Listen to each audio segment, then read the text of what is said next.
You've made it to Chiro Hustle. Sit back and learn from the greatest influencers in the profession.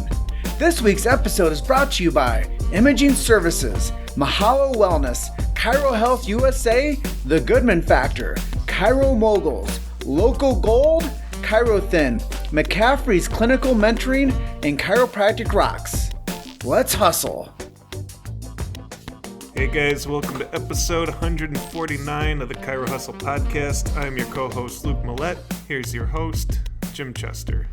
So today we had the opportunity of interviewing Dr. Don Rocklage, and if you want to know more about why salesmanship is so important in chiropractic, stay tuned.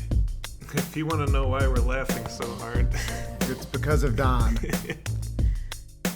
All right, so Don, we're with Don Rocklage. This is episode 149, and you're coming in from the great state of Pennsylvania, and we're actually at the Fountainhead in Davenport, Iowa right now, and it's always fun to connect with you. I guess they say fourth time is a charm. I don't think that's a real thing, but wait, I thought it was like 3 times we had to do this, not 4. Come on, give me a break. I actually reached out to you today too, so I don't even want to hear it.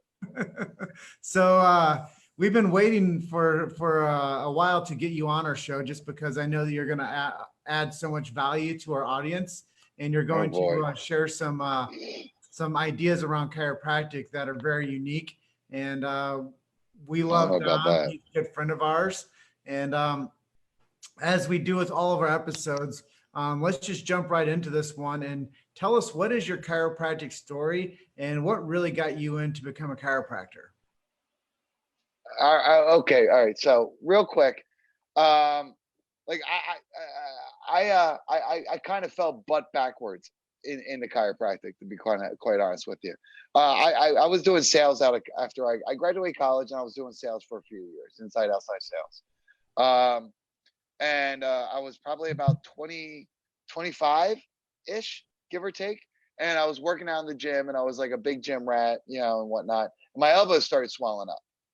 And they were like swollen up like golf balls with fluid. So I went to an orthopedic surgeon, my doctor, and they all kind of recommended I needed surgery for them. It didn't really make a lot of sense because, I don't know, it just didn't make a lot of sense. So I'm a mama's boy.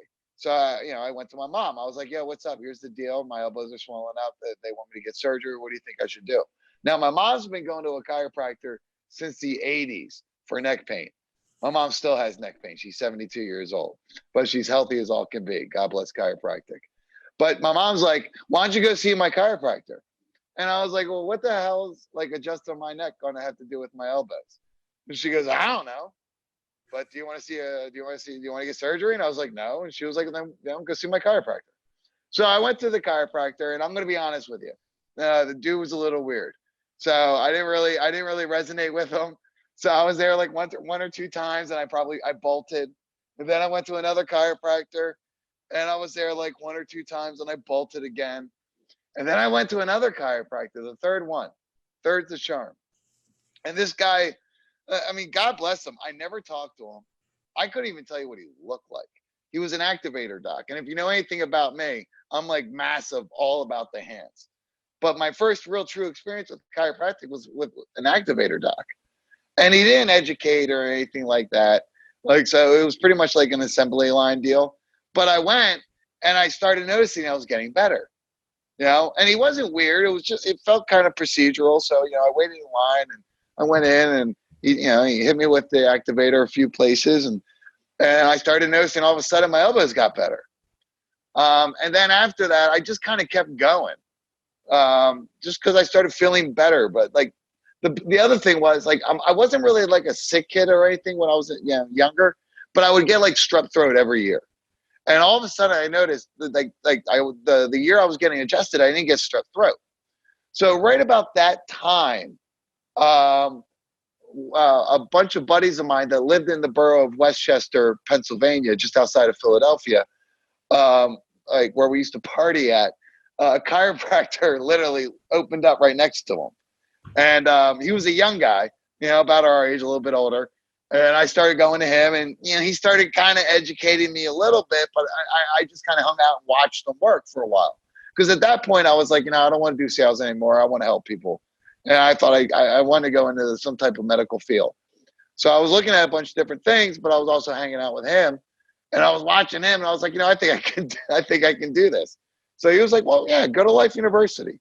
So one day I was like, yeah, I'll go to Life University. So that's kind of like how I figured out how to be a chiropractor. It wasn't like this massive aha moment. Like I literally just was like, yeah, I think I could probably make this work. But I didn't really, when I went to school, like even though I was getting adjusted, I had no clue what chiropractic was all about. I didn't know there was a philosophy. I didn't know that there was an innate intelligence inside us. None of the chiropractors I ever went to said anything about that. So when I went to Life University, like to be quite honest with you, and you start hearing about the philosophy, when you come from like a medical background, like most of us do, like I was kind of taken back by it. It was kind of crazy. Like I was like, this doesn't really make any sense. Like the power that makes the body heals the body, and there's an innate intelligence inside of all of us, and that didn't really make a lot of sense to me. Because if I ever got sick, I didn't feel good, I didn't even bother going to the doctor's office. I go to the hospital. Like seriously, my mom used to get so pissed at me. She'd be like, stop going to the emergency ward when you're sick. Just go call a doctor. It's costing too much money. But that's the way I grew up. That's what I knew, So I was at Life University for like a year and a half. Right around when they lost their accreditation, I transferred to Parker.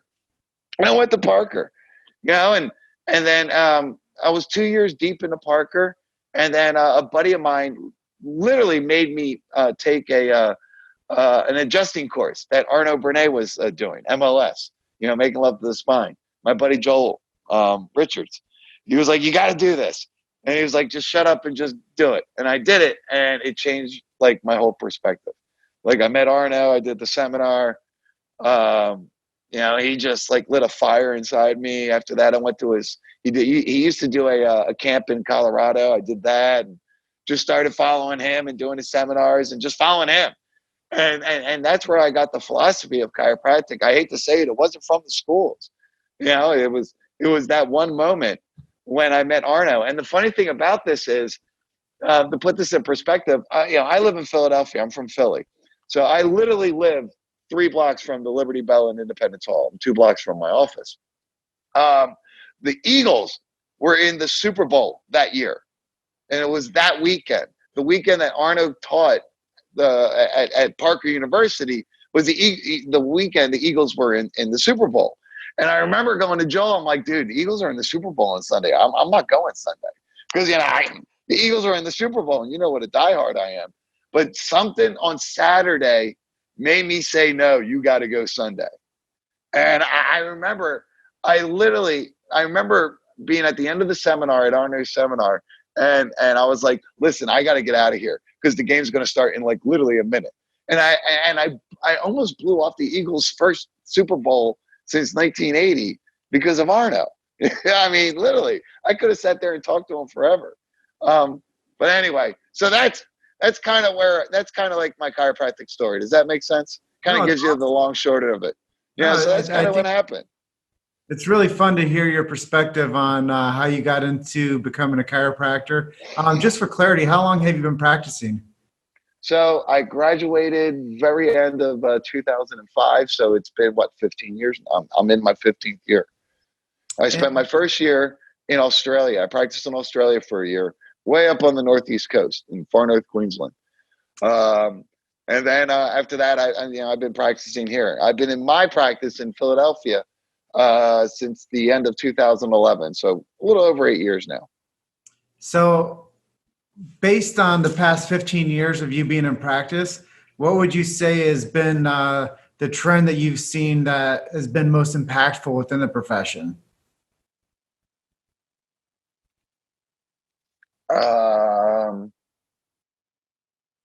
Everest and close for Chiros. Period. And why is that? So people that don't know what Everest or close for Chiro is. So, all right. So, yeah. So let me get into this. So, all right. So, Everest and close for Chiros is not a coaching group. Now, I can't really speak too much for close for Chiros. I can really only speak for Everest. But I'm sure close for Chiros runs similarly to the way Everest runs. I'm assuming But really, it's all about patient communication, day one, day two. It's all about sales. It's all about meeting the patient where they are, bringing them up and getting them to understand that, you have the solution for the problem and you're the one that can help them. I think that personally, I think has probably been the biggest influence, I think, in the chiropractic profession since I've been around. Because I'm going to be honest with you, I've done a ton of coaching groups, and there's good coaches out there, and I'm sure there's coaches out there that I haven't done that are great. But like the majority of the coaching groups, they want to teach you like, oh yeah, we're going to give you balance in your life and this and that and the third. And, and it's just all this crap that I just didn't want to learn. Like when I was out of school, I didn't want balance in my life. I wanted to have a successful practice so I could pay my goddamn bills. So balance is like, dude, I don't care about balance. I'll do it. I'll do whatever you guys need me to do. I just want to be successful. But the problems is that through all these damn coaching groups and all these coaches that I had, nobody ever gave me the answers I needed. But the problem was because the other problem was I didn't know the right questions to ask. So for me personally, when I originally did Everest, and it was when Everest was one before it broke with, and now Everest is now Everest, and then there's closed for Kairos. But when I did Everest, my problem in practice was that I wasn't able to be able to communicate properly. That I understood what their problem was and that I had the solution. I think a lot of us chiropractors, we want to go into the power that makes the body heals the body. And we want to tell them all about the 33 principles and all that stuff. And that's important. It really is. That's what we do. That's what makes us different than any other health profession in the world. But when people go into your office, they don't want to hear about that. They want to hear about how you're going to get rid of the goddamn low back pain so they can stop like bitching and moaning when they pick up their kid. Seriously. Or a dad that, doesn't really give a shit about the power that makes the body heals the body. He's just tired of having fucking headaches. And he wants to be able to go out in the backyard and shoot basketball with his kid when he gets home from work. Instead of like, cracking open a beer or pouring a glass of like Johnny Walker Black and then zoning out on the couch. So, I get why as chiropractors we want to do all that because nobody knows what we do. And unfortunately, all of us chiropractors, we're on an island. We have nobody out there that supports us. I know I'm going to get burned for this, but the majority, nobody supports us. Chiropractors are on an island. When you're practicing, you are your own chiropractic association. You are your own educator of your own community. You have no help whatsoever. You just don't. So us as chiropractors, there's so much responsibility on us to do it the right way because we don't have anybody backing us up. Like, I hate to say it, but it's just the truth. So you got to get out there and you got to hustle and you got to be honest with people. And, people are going to think you're weird and look at you odd, but, and some people are just going to say you're plain strange weird and lead you a bad Google review, but who cares? Like, like the one thing we got is the adjustment, it's our philosophy. And I'm probably rambling. I apologize. This is what happens when you call me after 8:00 at night. Had a cocktail. Oh, Super Bowl champs. But but that's what we got. And right now, I'm gonna be honest with you. I feel bad for like young chiropractors right now because they don't know what the hell to do. Like, should I be open? Should I be closed? All this crap. And you're hearing and there's people on both sides of the, oh, you got to close. Oh, you need to stay open. The government saying, oh, we're essential and that's awesome. So we can stay open. But aren't we being irresponsible by being open versus being closed?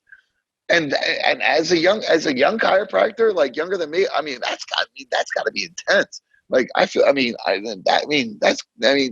it's a crazy time. So right now, like I'm just telling everybody, like I'm opening. So why am I staying open? I'm staying open because I know adjustments improve immune system function, period, because of the nervous system. So that's why I'm staying open. Am I seeing as many people as I was 3 weeks ago? No, it's slow. Hank and I have a lot of time to play ball and go for walks. And he's actually sick and tired of walks. Look at him. He's like, I am done with walks lately, Doc. But I'm staying open because I know that, first off, you know, I might be the only person that touches that person then when they walk in the door. Think about that. You know, Arno told me that once. He's like, do you realize that when somebody's on your table and you lay your hands on them, like you may be the only human being that touches that person the whole damn day, like physically. So, you know, I had a person come in today. He was like, dude, I was just happy to get out of the house and come see you, just to get out of the damn house. You know, I'll take that. Hey, come in. I'll take that. You know, not everybody's going to get what chiropractic's all about, no matter how much education you do. Some are, some aren't. You know, but they're gonna be like the first 2 chiropractors that you went to. Yeah, you know, but you just got to keep trying, and you know, and some people are going to get it, and some people aren't. And, you know, you can't get upset about it. You just got to roll with it, just like what we're dealing with right now. You know, we're all just kind of rolling with it. So, with real quick, I just want to say, chiropractors out there, I don't know what your state regulations are. I don't know what you're allowed to do or not allowed to do as far as essential, non-essential personnel. Whatever decisions you guys make, whether you just stay open or stay closed, don't effing worry about what another chiropractor says about that bullshit. Fuck them. Seriously. Do whatever your heart says. All right? So don't worry if some guru says, oh my God, you're new. F them. All right? So do whatever makes your heart, whatever's inside your heart, do that, follow that. All right? That's what I'm doing. I was struggling about being open or not being open for like a days. And literally Monday, it literally just said, screw it. I'm just going to stay open. I might shorten hours. Might not be open as many days as I am, but I'm going to stay open. So do whatever you do. Don't worry about what anybody else thinks. You know, and if another chiropractor has something to say about you, F them. F that shit. Just do whatever makes you feel well. Just understand that chiropractic adjustments do help boost immunity. And this is a very stressful time. And we all know that stress causes subluxation. So, well, yeah, I'm really it's another reason to be open. I'm really happy that we're interviewing you at 8 o'clock at night rather than 8 o'clock in the morning. Well, you get a much different Don. I mean, obviously, I wouldn't be like 2 beers deep by then. Well, just for the record, you're the first interview that we've done where somebody has had beer live, and I think you might be the first to show their dog. So yeah, awesome, awesome. Hey, that's great. Hey, I hit 2 records. Hank, we hit a record. What do you think? Hold on. He doesn't really care. He doesn't care. He's wagging his tail. Oh, we're wagging our tail though, so we're happy. All right, so Luke's just going to go off the cuff and ask you a bunch of questions now. All right, good. Shoot away. You've made it to Chiro Hustle. Sit back and learn from the greatest influencers in the profession. This week's episode is brought to you by Imaging Services, Mahalo Wellness, Chiro Health USA, The Goodman Factor, Chiro Moguls, Local Gold, Chiro Thin, McCaffrey's Clinical Mentoring, and Chiropractic Rocks. Let's hustle. From your perspective, where do you think chiropractic is going to find itself in 20 years? Dude, that's a crazy question. Who knows? I mean, I can give you the positive. Realistically, what does your innate tell you? My innate tells me something's going to happen. It's not going to be good. That's what my innate tells me. That's what that's like what I do. There's. So you know me. You know when I get like this, that's my body's way of telling me to shut the fuck up. So I'm trying to force something out of me, and my body's saying don't say it, but part of me saying do say it. We can go one of 2 ways. We could either thrive, or we're going to absolutely get swallowed up by the medical profession. And in 20 years, it's unfortunately it's one or the other. I mean, I don't think it's going to be like just like it is now in 20 years. I mean, where we're, you know what I'm saying? It can't be like this in 20 years. Like, either we got to reach more people or we're going to get swallowed up. I mean, I don't know. And kind of freaky. That's, I mean, I mean, that freaks me out saying this. Like, God, Jim Ainsley would hear me say this. And I don't know what he would think. But I mean, that's really up to us. How we do in the next 20 years? I mean, we need to come together as a profession. We need to figure it out. I mean, I don't know. Like government, like Republicans and Democrats can figure out a $2 trillion stimulus bill. I mean, they figured that out. There gotta be a way that chiropractors, because it's the same thing. It's not Republican, Democrats. It's call it something else. There's no reason why we. But there's no reason. Like, I mean, somehow the majority of our profession needs to come together. Like the majority. Like I'm talking 75, 80%. We need to come together. We might not like everybody or agree with everybody, but we need to come together somehow. Because if we don't, I mean, eventually, physical therapists and orthopedic surgeons are going to get, courses in spinal manipulation. I think they already are. Actually, orthopedists already are. It's just a matter of time before physical therapists start doing it. So I don't know. We need to, I don't know. I mean, if we come together, I think we could thrive. I think if we can come together and we can figure out something like a common message, and we can all like somehow, give the general public a uniform basic idea of what it is we do. I mean, I don't know. I mean, that sounds kind of bleak. You could ask somebody else and they'll say, oh, in 20 years, it's going to be the best time to be a chiropractor. And they're the same people that are sitting on the stage today saying, oh, it's the best time to be a chiropractor. I mean, it's always a great time to be a chiropractor. It really is about the individual, if they can handle it. That's another thing too. See, I'm definitely rambling. Well, let me ask a different question then. In all your years of practice, tell us a miracle story that you've had happen in your office. Oh, all right. So the one thing that always comes to my mind is like this. This is the number one thing. I was on a mission trip to the Dominican Republic back in 2012. And it was like, there was like 6 of us were docs. It was like Peter Morgan from New Beginnings. Like it was one of his. So like 6 of us were docs, the rest were students. So I had like 6 or 6 students underneath me. So I was like, you guys do all the adjusting. I'm going to, anybody you're scared of or you're afraid to adjust, just let me know. And for the most part, I kind of just adjusted like kids and people that they were a little bit, that the students were a little nervous about adjusting. So that's what I did. So it was our 3rd day there. And one of the students walks up to me. He's like, yo, I need you to check out this kid. And this kid, his mother was holding this kid, and the kid was screaming. I mean, like screaming, like just,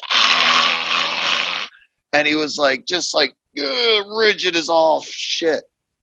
And they're like, what do we do? I'm like, all right, well, let's adjust him. So we put him on the table, and he was like completely rigid and screaming. So we just put him on the table, and I was able to get his atlas to move, and I was able to get his right hip to move. So I adjusted his right atlas and his right hip. His right hip was a PI. It was a right lateral atlas. I don't know the rest of the listing, so you can yell at me if you want. But it was a right lateral atlas. And the kid just jumped up and jumped off the table and took off. And I was like, cool. And I just went back to adjusting people.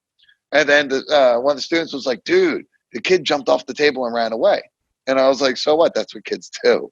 And he was like, no, the mom said that he wasn't able to walk. And she had to carry him in there. And then about I was like, whatever. All right, cool. All right. All right. I was focused on just doing my thing. I was like, all right, cool. And then all of a sudden, like about a minute or two later, I get a tug on my shirt, and it's the kid, this little kid. And he literally climbs up me like a monkey.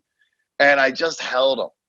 And for about an hour, we were in a church. And for about an hour, I just stopped adjusting. I just held this kid.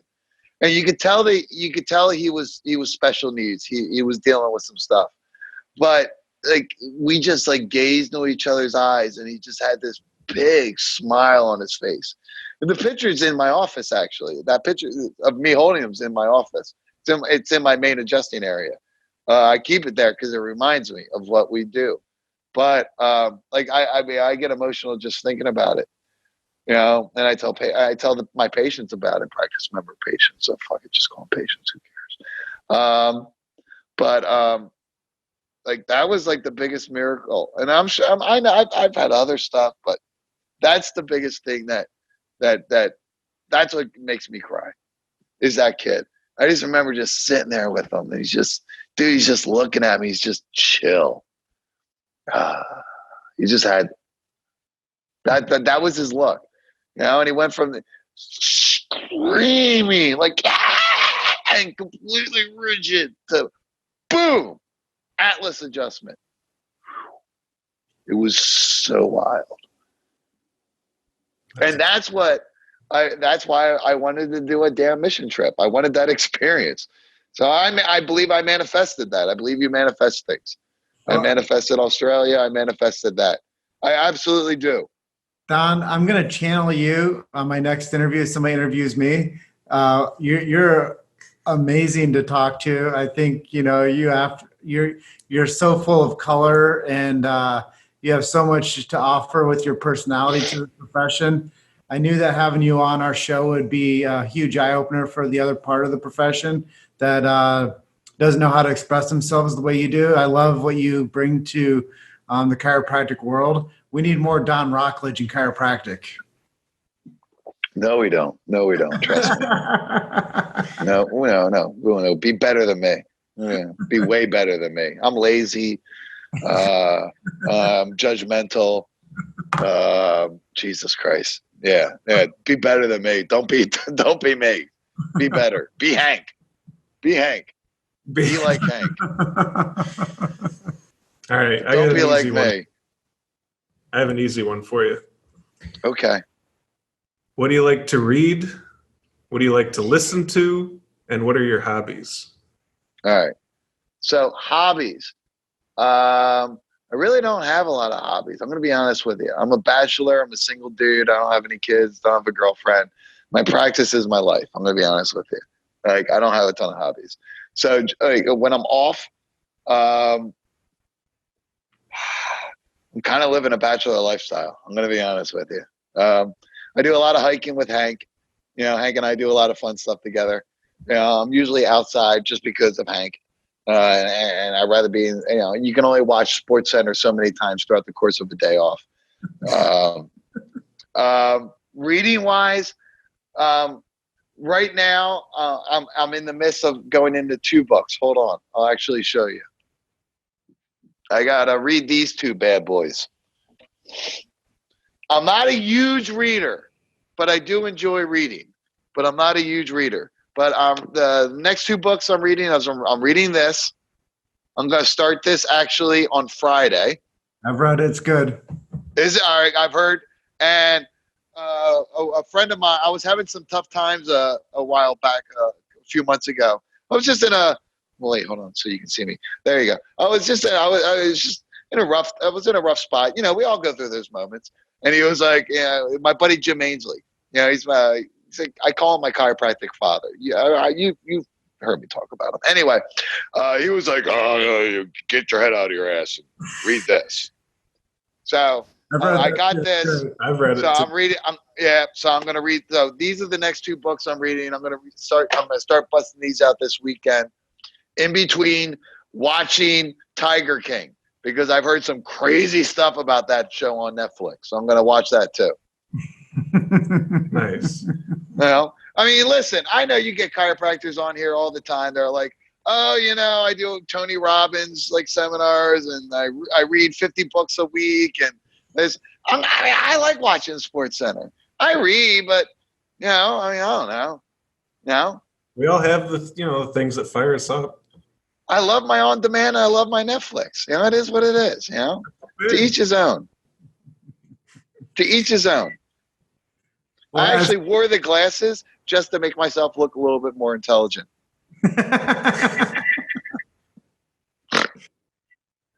So, do you have a website, social media? Where can people find you? So you can find me on Facebook, Don Rocklage. There's only 2 on there, me and my old man. I'm easier to figure out than he is, so you can figure that out. I have a Facebook page, Philadelphia Health and Wellness, as well for the office. I do have a YouTube channel.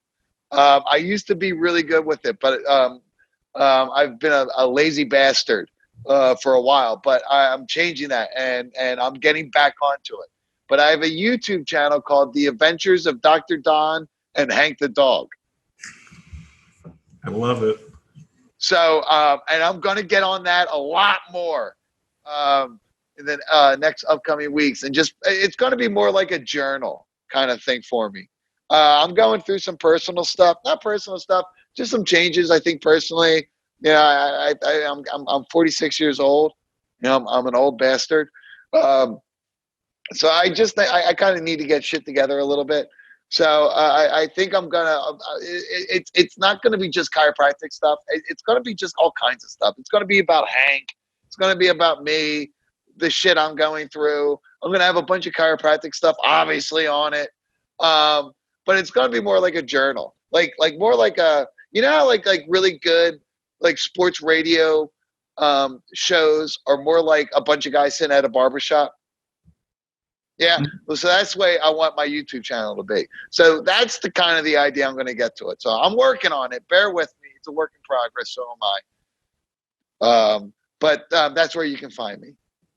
And if you're in Philadelphia, just find me on Tinder. Well, I was going to say, Don, we love you. We do. We love you. We appreciate you. Thank you for being on our show. This is probably one of the most fun, most smiles that I've given on a show ever. I think if you look at the smiles per conversation, this all I did is smile the whole time. So I love you guys, man. I love talking to y'all. Y'all bring this out of me. Well, we love you. We love Hank. And we got to come visit you again sometime soon. Yeah, seriously, get your asses to Philly soon and we'll hang out. You're not staying at my house because that was a pain in the ass. I'm done with you two. You can go get a hotel. Maybe Luke can stay here. I don't know. We'll figure it out. We'll figure it out.